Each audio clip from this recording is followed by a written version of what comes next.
Hey everyone, this is Will, and welcome to this brand new and exciting episode of The Missing Piece. Now, if you follow the news closely, that sitting US President Joe Biden just quickly wrap up his trips in Asia. Now, during the journey, not only that he encountered newly elected leaders in two or many most strategic and close allies, but meanwhile, he addressed so many issues regarding this political policy, not only in Asia, but also across the continent. But meanwhile, this year is also crucial for one country as well, which is New Zealand. I guess we have not heard so much in terms of foreign policy or this ongoing relationship between US and New Zealand at this moment. Well, needless to say, we are living in this small world since all the leaders are speaking and meeting each other virtually. So that's why today, in this episode, it's crucial that we examine how we're supposed to understand and analyze this relationship politically or economically speaking between US and New Zealand. And how about China? How should New Zealand deal with the growing one of the largest economies in the world? Now, ladies and gentlemen, it's my great honor to invite our distinguished speaker, Mr. Geoffrey Miller. And Geoffrey Miller is the Democracy Project's international analyst and writes on current New Zealand foreign policy and related geopolitical issues. And he has lived in Germany and the Middle East and is a learner of Arabic and Russian. Without further ado, Mr. Miller, welcome to The Missing Piece. Hi there, Will. Thanks for the invitation. It's great to be with you. Well, Mr. Miller, the pleasure is all mine. Now, let's get to the question right away. Again, as I mentioned before, the sitting U.S. President Joe Biden quickly wrapped up his Asia trip. And again, not only that he talked a lot more strategic plannings and also this economic partnership with countries in Asia, but meanwhile, he touched on not just a single bit, but extensively regarding the U.S. policy, especially the foreign policy. But meanwhile, recently, the leader in New Zealand were also invited to the US as well. I mean, again, keep in mind, this has been a while since the two leaders, one from US, one from New Zealand, actually met each other and addressing some of the critical issues.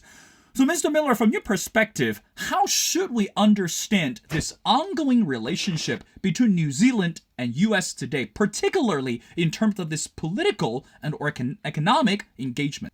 Well, it's a great question there, Will. I think the New Zealand-US relationship is a fascinating one. It's quite different to, say, the relationship of Australia with the United States.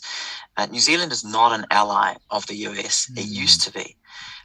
But in the 1980s, New Zealand and the US had a great falling out.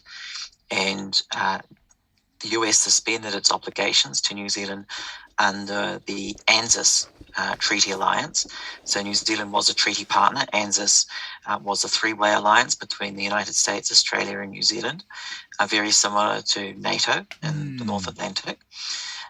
And there was a big dispute over nuclear-powered ships. New Zealand declared itself a nuclear-free zone in the 1980s. In 1984, that was the policy of the Labour government that came in at the time, and the US was not happy with this. And they sought to test that policy and said, we want to bring a nuclear ship to New Zealand, a nuclear-powered ship, I should say. And New Zealand refused. So they cut New Zealand off at that point. So in 1986, the United States formally suspended all its obligations to New Zealand under the Anzus Treaty. And that was actually quite useful for New Zealand, as it turned out, because the Cold War ended not that long afterwards. And New Zealand became a free agent and went around the world signing up trade deals and finding its own way in the world with a bit of more flexibility than the likes of Australia had. And New Zealand built a very strong relationship with China as well. And this all worked quite well. New Zealand slowly rebuilt its relationship with the US over successive presidents, particularly under President Bush and then President Obama. New Zealand was a strong supporter of the US in its war in Afghanistan, and the US greatly appreciated that, and that was the beginnings of a thaw. And then certainly by the time you got to Obama, it was all a bit old. I mean, the dispute of the 1980s, Obama didn't really care too much about that. He just saw New Zealand was quite a nice country, and why shouldn't we get along and forget about the troubles of the past? So the US and New Zealand signed a declaration in 2010 called the Wellington Declaration, and that was effectively drew a line under all the problems of the past. And from that point onwards, the relationship has warmed, but still with some distance. New Zealand still is not a formal ally of the US. And then in the last few years in particular, of course, this China issue has really loomed large. And the US, of course, has its views on China, which are a little more hawkish than New Zealand's views. Australia and the US are quite well aligned with their views on China. New Zealand has tended to take a different position. 1/3 of New Zealand's exports, 33% of New Zealand's exports, go to China. So New Zealand is heavily dependent on the China market, particularly agricultural products. We're talking meat and milk powder, effectively. New Zealand sells huge amounts of those primary products to China, wood as well, all kinds of primary products that China needs for its industry and its consumer goods as well. So this is the general picture. New Zealand is relatively happy with trading with China. I mean, it's not aware of the difficulties, but the US is at the moment constantly wanting to put New Zealand in its corner along with other Western countries. And New Zealand has moved closer towards the US, particularly over the last year. And Ukraine is part of that in the last few months. New Zealand has supported the West on Ukraine, and the US is really wanting New Zealand to support it a bit more strongly when it comes to its policy on China as well, and just to be a bit more hawkish. So Joe Biden and Jacinda Ardern, the New Zealand Prime Minister, they issued a joint statement today, 3,000 words. It was a long statement, 10 times the length of the Wellington Declaration that was signed in 2010. That was a 300-word declaration. This was 3,000 words. And it feels now, Will, that New Zealand and the US are almost allies in all but name in some ways. And there's something quite remarkable that we've got to this point. And it's something that New Zealand really needs to be quite aware of, because it is so reliant on trade with China, and it can't really afford to get offside with China. So it will be really interesting to see what happens going forward. New Zealand is not in one of these alliances like the Quad, for example, along with Australia, but I can definitely see New Zealand being pushed in that direction. It was mentioned in the joint statement, the Quad, and I wouldn't be surprised if New Zealand is pushed towards a sort of Quad plus arrangement. That certainly seems to be the direction of travel. New Zealand is signing up to the Indo-Pacific Economic Framework, this new agreement, the IPEF, and I just think this is an incremental, approach here in play, and New Zealand is just gradually getting closer and closer to the United States politically. Geoffrey, I want to refer to something that you wrote from this on this recent article, and again, you quoted that the words from the current Prime Minister, and you believe, or you said, that the current Prime Minister of New Zealand said, and I quote, held firmly to our independent foreign policy, but also to our values. When we see a threat to the rules-based order and we rely on, we act. Now, Geoffrey, let me remind you something, and again, I'm sure you know that today, if we say that in terms of the foreign policy, no country is actually today it's playing by the rules.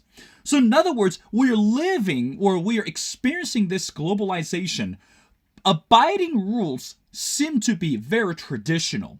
But today, if we look at this geopolitical change, rules are meant to be broken. So going back to the words from this Prime Minister of New Zealand, that when we see a threat to the rule-based order we rely on, we act. How should we understand the words of Jacinda? So in other words, when she sees this war in Ukraine right now, and when she sees this economic unfairness from China, when she sees that this territorial dispute in the Middle East, how should we understand this, what we called, or what she called, rules-based order? Yeah, I think rules-based order, it comes up a lot these days, and particularly with the context of Russia's invasion of Ukraine. And it's something that's stressed very heavily by Western policymakers at the moment, the rules-based international order. And I take that really as saying it's a precedent. And I think it's a way, particularly in New Zealand's case, it's a way of explaining why should New Zealand get involved in a war between Russia and Ukraine, which two countries which we don't actually have a lot to do with. And New Zealand's trade position is very minimal with those countries. Our relations with those countries are fairly minimal. So why are we getting involved in a foreign war? It's because of the precedent it sets. And there are some there are some really interesting, important principles at stake. I don't disagree entirely with that. I just think, New Zealand now has set the precedent of backing the West. We introduced sanctions. That was a big step for New Zealand to actually introduce sanctions. We didn't have an autonomous, independent sanctions regime before March. We do now, only with reference to Russia at the moment. There's a dedicated Russia Sanctions Act that was introduced into Parliament, but that certainly could be a blueprint and a precedent for introducing sanctions against other countries. New Zealand's previous approach was multilateralism only, and we would only introduce sanctions through UN mechanisms. Now, of course, there are problems with that because under the UN Security Council, any one of those permanent 5 countries can block sanctions. So there was a level of, it was convenient for New Zealand in some ways, because we could say, we'll support sanctions if they're supported by the UN. But of course, that dodged a lot of sanctions issues. But we can't do that dodging now because we've crossed that line. So New Zealand crossed the line. We've introduced sanctions.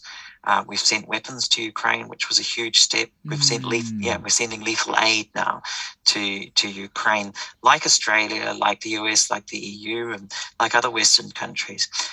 But up until the war with Ukraine, New Zealand had tried to keep a bit more distance from other Western partners. Basically, New Zealand's strategy since the end of the Cold War had been to try and get on well with everybody. So I call it the policy, keep calm and carry on selling milk powder. That was really New Zealand's foreign policy in many ways.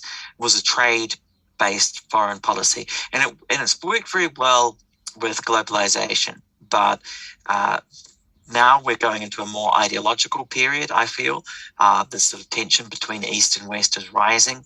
This geopolitical polarization is really deepening.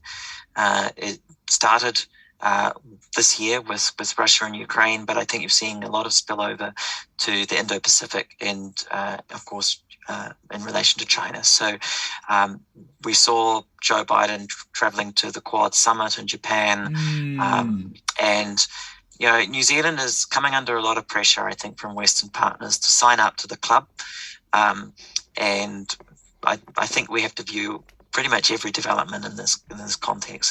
There's one big global jigsaw puzzle at the moment, one big global geopolitical jigsaw puzzle, and New Zealand is under pressure to other countries, Western partners are putting pressure on New Zealand to get in line effectively at the moment.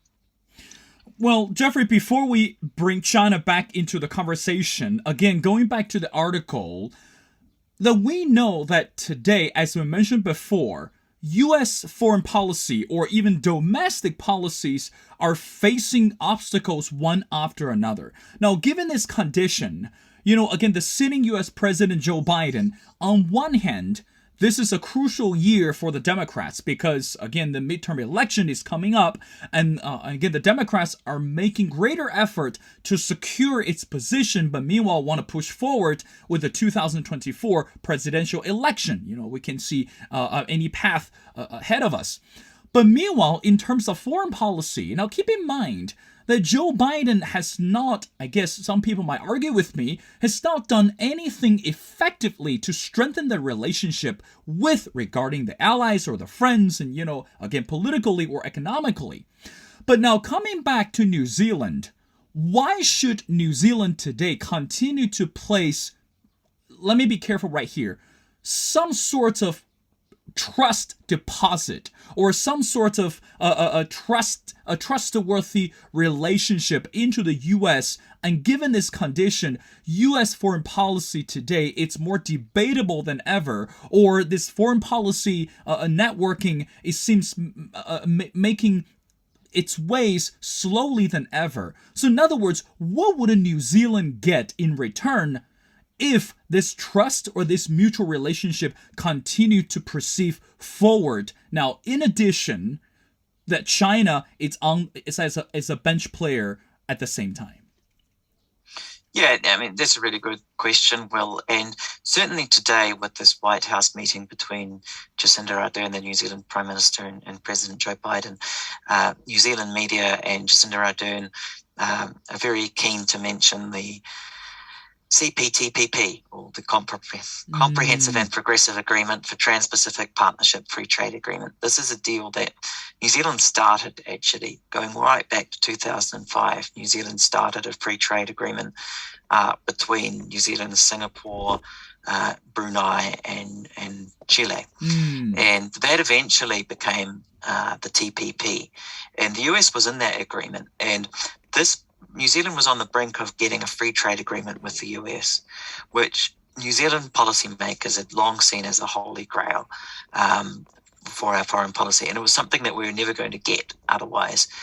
We were never going to get a bilateral free trade agreement because we weren't even a US ally because of that dispute going back to the 1980s. Australia got a free trade agreement because they were a loyal US ally and supported the US in Iraq and everything else. New Zealand was quite clearly at the very back of the queue. But through this multilateral deal, New Zealand was going to get a free trade deal with the US, and everyone here was very happy about that. But then Donald Trump came in and killed it off with his protectionist instincts back in the start of his presidency. He did come to regret that later on when he realized that effectively it allowed China, gave China an advantage, the fact that this deal had collapsed from the US side at least. But anyway, the CPTPP is mentioned by New Zealand a lot. It's not going to happen because of the fact that it requires congressional approval, and there's zero appetite for a big free trade deal at the moment with the midterms coming up. But on the left and on the right, as far as I understand it. You would be more of an expert than I am being there at the US, but there's just very little appetite for a big free trade deal at the moment. So it doesn't matter how much Joe Biden wants it, and he would. I mean, if it were up to Joe Biden, he would sign up to the CPTPP tomorrow because it would help the US counter China economically. They can't do that, so they're offering this IPEF instead, which isn't very impressive, really. It's not a free trade agreement. I've seen it described as a free trade agreement without the free trade, which I find quite amusing. But yeah, the real question is, what does New Zealand get out of this relationship? I guess historically, culturally, New Zealand is part of the West. We're very New Zealanders have got a lot of strong memories about cooperation with the US going back to World War II, when many US Marines were stationed in New Zealand, helped defend New Zealand from the Japanese. And Joe Biden mentioned this, these historic bonds in Washington today. So, there are a lot of these historical cultural ties in New Zealand. Even though New Zealand is very dependent on trade with China, attitudes to China are going negative now. Not nearly as bad as in other countries. I mean, if you look at data from the Pew Research Centre for Australia, for example, they've got historic highs of negativity. I think it was sort of 80%. That's right. From memory.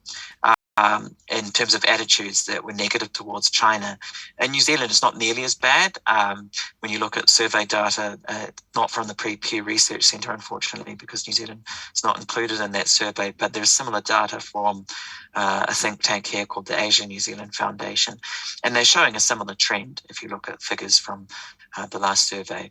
So, New Zealanders are becoming more wary of China, like all over the Western world, really, at the moment, and more favourable to Western cooperation. I think we need to think carefully about this. I mean, look, the US is not giving New Zealand really an alternative. You need an alternative if that's what you want. I mean, if you want to move away from China, you're going to need an alternative. The US is not providing that. They don't allow most of New Zealand's products to be sold. The US is the third biggest trading partner, but a lot of New Zealand's biggest exports are not really allowed into the US. They're agricultural exports, the milk powder and these kinds of products. They directly compete with US farmers. So there are very high tariffs against a lot of what New Zealand sells. So New Zealand just can't make its living its way in the world at the moment by selling to the US. It's a distant third, I would say, as well. It's nowhere near the 13% that the 33% that goes to China. 33% of New Zealand exports go to China.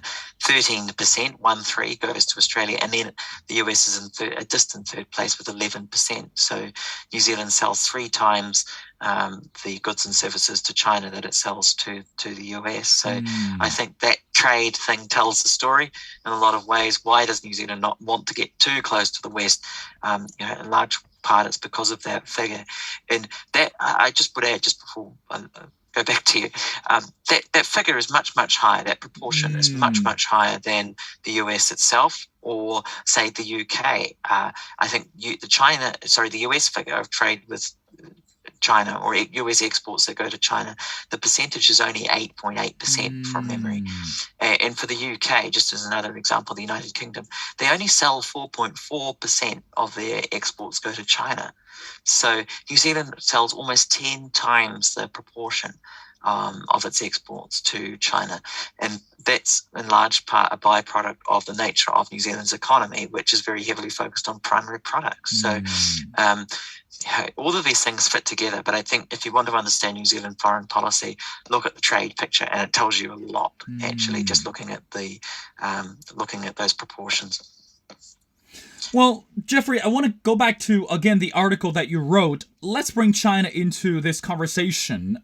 I mean, you're right that this ongoing tension or this rivalry relationship between China and the US has not gone anywhere. So in other words, again, going back to my intro, that part of the reason for Joe Biden traveled to South Korea and traveled to Asia and met up with the leaders, among the Quad members, is to reinstate this coalition or this political or this economic commitment to other countries. But meanwhile, given what you just said, roughly around 33% that New Zealand built this trade relationship with China. But now the next question is very simple. If New Zealand is heavily dependent on China, why even bother to criticize China at this moment? So in other words, again, on one side, we know that China is not a role player. I mean, it's not really a how can I say, an actor who really follows the principles. But meanwhile, New Zealand can't afford to lose this relationship or can't afford to change or modify this relationship whatsoever. So why bother to play itself in the middle of the whole chaos between US and China? Why not just stand on the side, continue to put or promote this business or this cultural relationship? Why bother even to share comments or negativity towards China? Yeah, I mean, that's a really good question, Will. I think New Zealand did effectively try this strategy. If you go back to, I think the war in Ukraine, Russia's war in Ukraine, I know this is not actually China, but it's really related. Um, New Zealand really resisted at the start of the war back in end of February. New Zealand resisted in implementing sanctions for about 3 days, precisely because of the precedent that it would set. But there was enormous pressure on New Zealand from the US, from the EU, from others. Domestically as well, people could see what was happening with Ukraine, and they demanded action. So, in the end, the government caved in, and that's been a bit of a turning point this year. In terms of direct comments on China, Jacinda Ardern is very careful when she chooses her words. She prefers to talk about the Indo-Pacific and the tensions without even mentioning China, which is quite impressive, actually. Sometimes if you read remarks from Jacinda Ardern or listen to her, it's quite impressive how you can talk about China without actually mentioning China. So she talks about, we live in a contested region. That's her favorite phrase. We're in a contested region. There is more interest in the Pacific. So she tries to talk in these oblique terms, although I think that is changing as well. I've heard her talk more about China in the last few days than certainly she's preferred to do in the past. And if you look at this joint statement, and I encourage your listeners and viewers to go and look at the joint statement that was issued between Jacinda Ardern and Joe Biden, there's a lot about China in there, all details about Xinjiang and Hong Kong and human rights issues. There's mentioning of the Quad, which I kind of find a bit odd. I mean, New Zealand's not a member of the Quad. Why is this coming up in the joint statement? Well, because it's important to the US, and it kind of feels like a statement that the US has written that New Zealand has signed its name to, to be frank. So that kind of just tells you, I think, at the moment, the pressure that New Zealand is under. And New Zealand, the pressure is on New Zealand to join the West at the moment. And because we're moving into this ideological period, it's very, very difficult for New Zealand to sit on the sidelines. You look at Sweden and Finland joining NATO. I mean, these countries have been neutral for decades, even hundreds of years, I think, in the case of Sweden. So they can't withstand the pressure. New Zealand is kind of in a similar position, but in the Indo-Pacific. New Zealand is being told now effectively choose a side, and New Zealand kind of says, we don't really want to choose a side. We want to be friends with everyone. But it's kind of the time is kind of running out on that strategy, I think. Or put it this way, New Zealand would have to have a lot more guts and stand up to the pressure. And I don't think Jacinda Ardern is that kind of person. I don't think the government is that kind of government here at the moment. I think there is an alternative approach that would probably be better for New Zealand, and that is a more of a middle ground. Look, we need engagement at the moment because we don't want another war. Look, this war with Russia, with war in Ukraine, is brutal and horrible enough. We don't want a war in the Indo-Pacific. But we're kind of heading that way, unfortunately. Each time you get this constant escalation of tensions between East and West, and tit for tat. We've seen a lot of that in the last week or so between the US and China. With the Chinese foreign minister traveling in the Pacific with the Quad. On the other side, there's just constant tit for tat signaling. It feels. I kind of think, New Zealand could play that role in the middle, where it's a small country, gets on quite well with both sides. New Zealand is China's best friend in the West. Despite all the tensions we've talked about, New Zealand was the first country in the West to get a free trade agreement with China back in 2008. And that's part of the story. That's why New Zealand's trade has done so well with China, is because New Zealand's established a really good relationship with Beijing.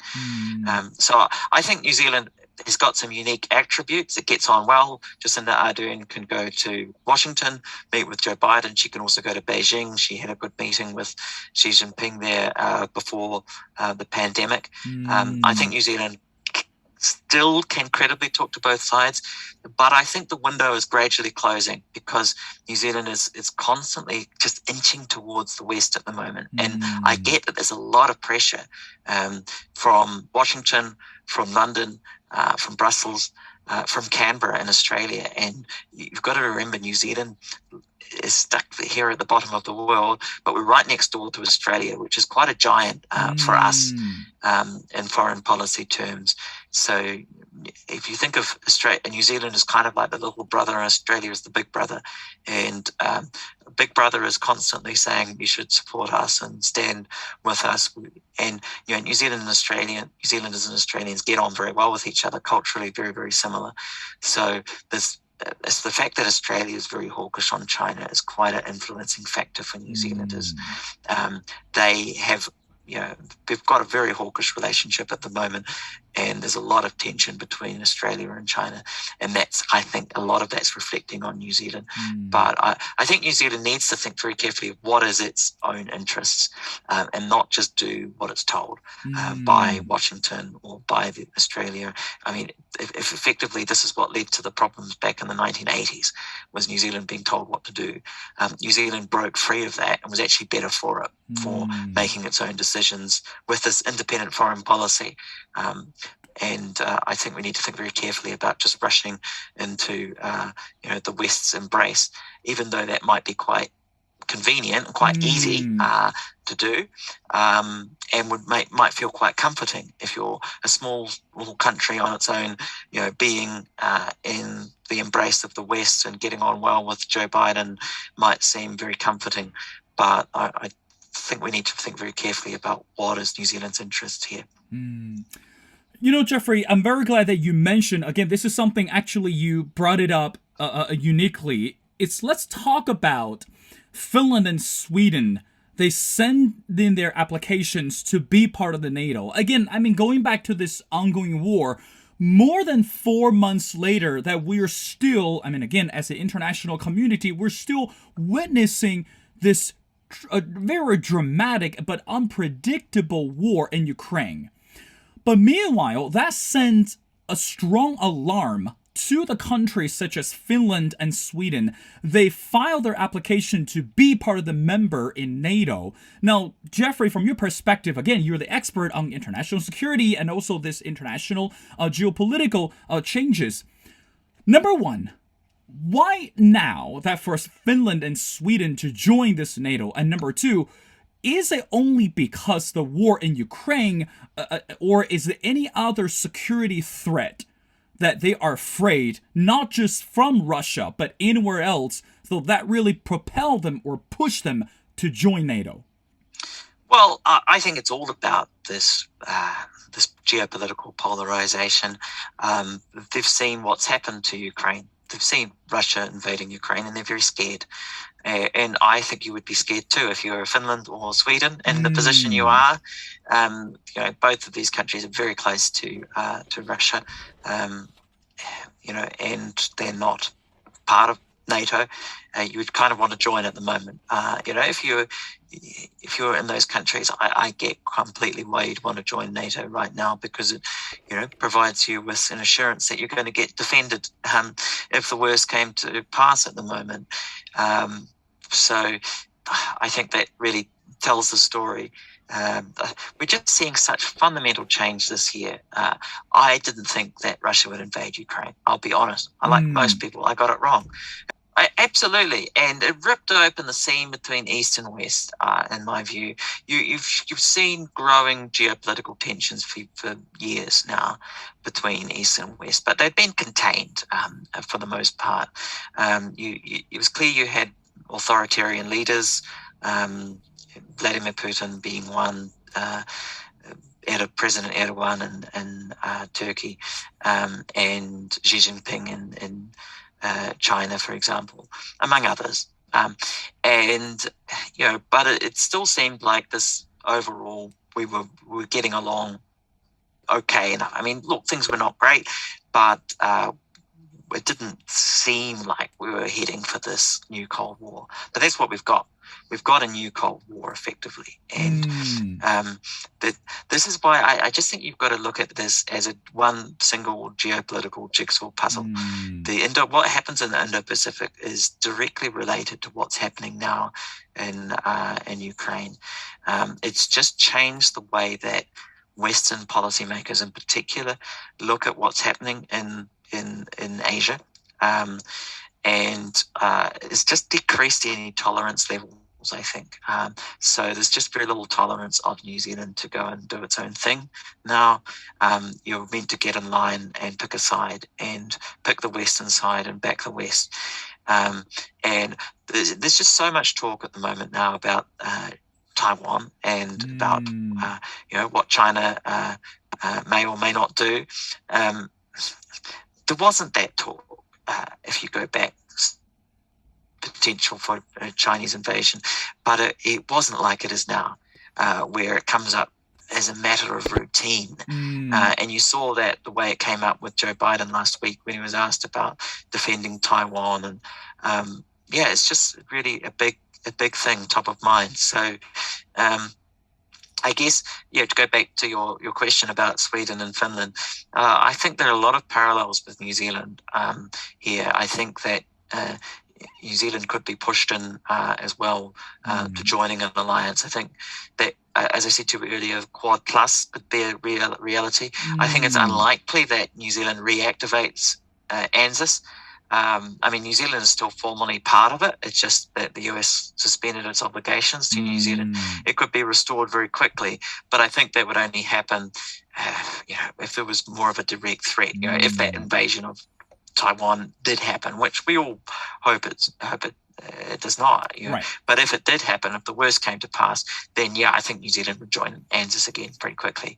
But in the short, failing that, New Zealand could definitely be pushed into Quad Plus, something along those lines. That could happen. I just think, though, we should not see all of this conflict as inevitable. And at the moment, my criticism of Western policymakers and commentators generally is to sort of see all this tension as just inevitable and something that will go on and get worse and worse.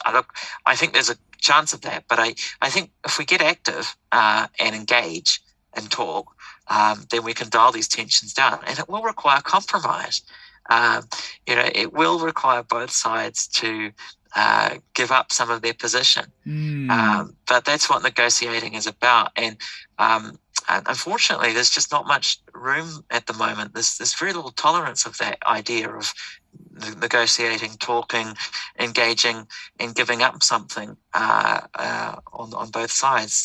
There's much more of an appetite for, no, we're going to win completely. And you're seeing that attitude with Ukraine at the moment. The West is putting in billions, literally billions of dollars in arms, $40 billion US in arms.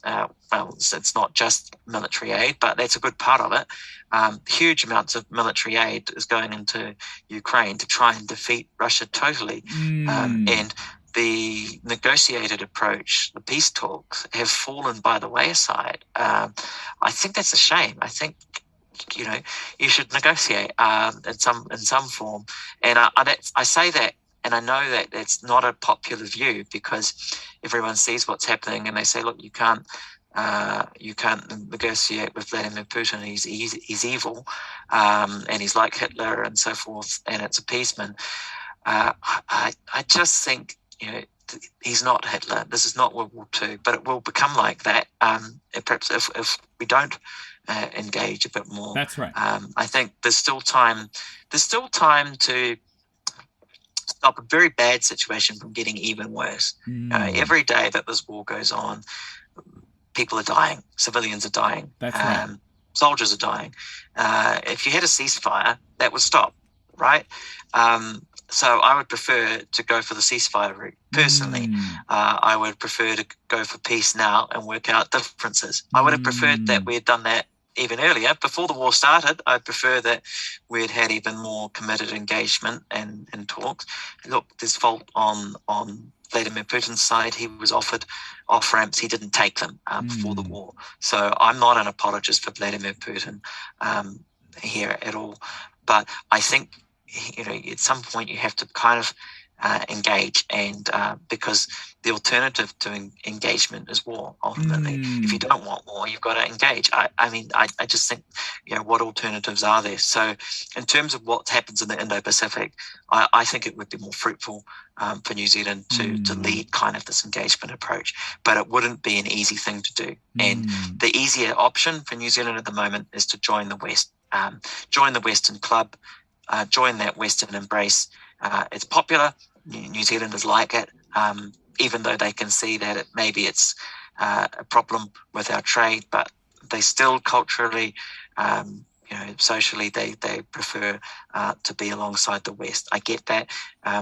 It's still, though, I think we need to think very carefully about giving up that independent foreign policy that was built over a period of about 3 decades. It wasn't something that we've just done overnight. It took a lot of time to build that approach. And really it goes back even earlier to that, to the 1970s, when the United Kingdom entered the European Economic Community and New Zealand lost its trade access into the United Kingdom. So that was the first installment, and New Zealand began to look for new markets. Then it really increased from the 1980s onwards, and then with the Cold War, end of the Cold War. Well, Geoffrey, I know you're very busy. I have one more question before letting you go. Now, we know that right now we're in the season of graduation, particularly in the U.S. Now, Jacinda Ardern, that she was invited to one of the prestigious universities, which is Harvard University, as the commencement speaker. Now, again, quickly, that during the commencement address, not only that she shared this mutual benefits between U.S. and New Zealand, in terms of this political or cultural engagement, but meanwhile, that she talked extensively regarding the word democracy. And meanwhile, you are one of the experts on democracy project. So can you briefly share with us how significant it is for Jacinda Ardern to promote or to advocate for this democratic system in the land of U.S.? And meanwhile, if we look at this domestic policy in terms of gun control, abortion debate, everything social changes are taking place. Again, how significant it is for Jacinda as a commencement speaker to address the concept of democracy in the U.S. today? Yeah, it's a great question, Will. New Zealand, it's really funny to say this because New Zealand's a young country, but it's actually one of the world's oldest unbroken democracies, which is, it seems like a contradiction in terms. But New Zealand really had an unbroken system of democracy since it was founded. The modern founding of New Zealand really goes back to 1840, and New Zealand has had democracy for pretty much all of that period. And New Zealand was the first country to give the right to vote to women, for example, back in 1893. And the Indigenous people of New Zealand, the Maori, also received the right to vote at a very early stage, certainly compared with similar countries like Australia, where Indigenous people received the right to vote much, much later. So New Zealand has got a very proud democratic tradition, like the United States. And so I think that is, again, one of these bonds that goes back why New Zealanders feel very comfortable with Americans. I think the strong democratic traditions in both countries. And yes, I think Jacinda Ardern, in terms of those issues you mentioned, gun control, abortion rights, and so forth, I think she's very, very careful. She does not want to tell the US what to do. Jacinda Ardern is a very popular New Zealand Prime Minister. She's very well known internationally, which is very unusual. Look, you go back, I challenge your listeners to think of any other New Zealand Prime Ministers and name them. You probably can't without cheating and Googling them. But Jacinda Ardern really has established a really high profile for herself. For a range of reasons, but she's very careful, though, the way she uses that profile. It would be easy to, I think, make some gaffes on a foreign trip, and one of those gaffes is telling another country what to do domestically. And so she's been very careful when she's been asked about gun control, and you've seen obviously some bad very bad mass shootings in That's the right. US in the last couple of weeks. She's been very careful to say, I'm not telling you what to do. I'm going to talk about what we do in New Zealand, because in New Zealand there was a very bad shooting, of course, the terrorist attack in Christchurch in March 2019. So she talks about that experience and what New Zealand did after that attack to try and stop any further attacks. So New Zealand introduced much tighter gun laws after that. But she's very, very careful, I think, to centre it back on New Zealand. And so she went on the Late Show as well with Stephen Colbert. That's right. She was asked about gun control in that interview. That was, I think, the day after the massacre in Uvalde. So she was very careful to say, look, I could just talk about our experience and what we did. So she had a very, very successful trip, to the US. I don't think you can point to a single gaffe of any kind, a single time where she put her foot wrong. And that's quite an achievement for quite a big foreign trip. She's very at home on the international stage, very comfortable in that environment. And that's a remarkable achievement for a New Zealand Prime Minister. And it does provide opportunities for New Zealand. I think Jacinda Ardern could pretty much go to any world leader and get a meeting. And I think Joe Biden was very keen to meet Jacinda Ardern. And that's completely different from the experience of New Zealand prime ministers of the past, who kind of have to beg usually for a meeting with the US president or with any world leader, because New Zealand traditionally is just not that important. But New Zealand now is the centre of attention in the Indo-Pacific, because all eyes are at the moment are on the Indo-Pacific. So New Zealand is the US's eyes and ears at the moment, in a way, in the Indo-Pacific. And the US suddenly needs New Zealand just as much as New Zealand needs the US, and that's not been the case previously. That's right. New Zealand was pretty much irrelevant to the US from the 1980s onwards, after that dispute with Anzus. And even before that, look, let's be honest, even when Anzus was fully in place, I don't think New Zealand was terribly important to US foreign policy makers, but it is now. So that's the big, that's the big theme at the moment. Very good. Well, Geoffrey Miller is the Democracy Project's international analyst and writes on current New Zealand foreign policy and related geopolitical issues. He has lived in Germany and the Middle East. Again, Geoffrey, thank you so much for taking your time to join the show. It's been a pleasure of speaking to you regarding the foreign policy between US and New Zealand and China. And we'd love to have you back on the show as we continue to monitor and watch the progress among those countries within the international community.